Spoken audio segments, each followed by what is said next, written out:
भगवत गीता अध्याय 2 गीता का सार श्लोका 2.26 अथ चैनम नित्यजातं नित्यं वा मन्यसे मृतं तथा अपि त्वं महाबाहो नैनं शोचितुम् अर्हसि।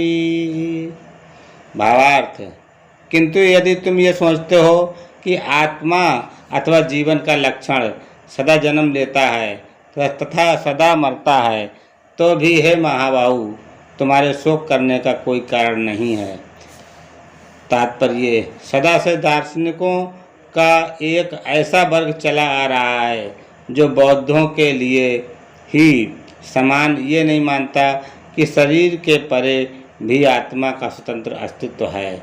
ऐसा प्रतीत होता है कि जब भगवान कृष्ण ने भगवत गीता का उपदेश दिया तो ऐसे दार्शनिक विद्वान थे और लोकनायक तथा वैभाषिक नाम से जाने जाते थे।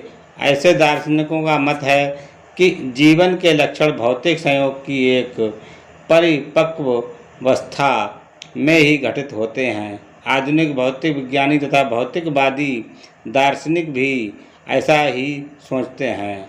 उनके अनुसार शरीर भौतिक तत्वों का संयोग है और एक अवस्था ऐसी आती है जब भौतिक तथा रासायनिक तत्वों के संयोग से जीवन के लक्षण विकसित हो उठते हैं। नेतृत्व विज्ञान इसी दर्शन पर आधारित है।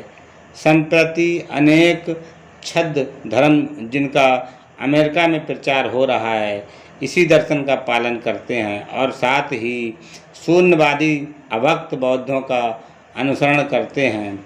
यदि अर्जुन को आत्मा के अस्तित्व में विश्वास नहीं था, जैसा कि वैभाषिक दर्शन में होता है, तो भी उसके शोक करने का कोई कारण न था। कोई भी मानव थोड़े से रसायनों की क्षति के लिए शोक नहीं करता तथा अपना कर्तव्य पालन नहीं त्याग देता है।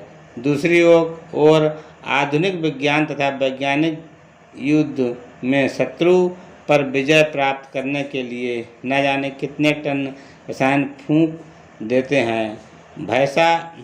वैभाषिक दर्शन के अनुसार आत्मा शरीर के क्षय होते ही लुप्त हो जाता है। अतः प्रत्येक दशा में चाहे अर्जुन इस वैदिक मान्यता को स्वीकार करता कि अणु आत्मा का अस्तित्व है या कि वह आत्मा के अस्तित्व को स्वीकार नहीं करता, उसके लिए शोक करने का कोई कारण न था। इस सिद्धांत के अनुसार चूँकि पदार्थ से प्रत्येक क्षण असंख्य जीव उत्पन्न होते हैं और नष्ट होते रहते हैं, अतः ऐसी घटनाओं के लिए शोक करने की कोई आवश्यकता नहीं है।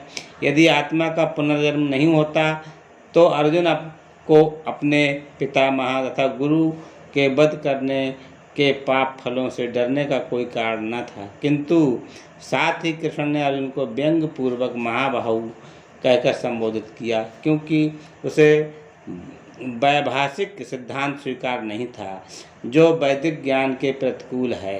क्षत्रिय होने के नाते अर्जुन का संबंध वैदिक संस्कृति से था और वैदिक सिद्धांतों का पालन करते रहना ही उसके लिए शोभनीय था। हरे कृष्णा।